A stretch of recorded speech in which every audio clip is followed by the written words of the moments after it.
Okay, so what kind of mushroom is this? Very interesting. It's the first time I've ever seen this kind of mushroom. It's pretty stiff.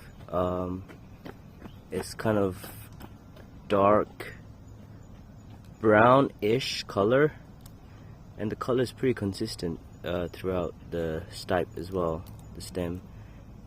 And let's look at the gills.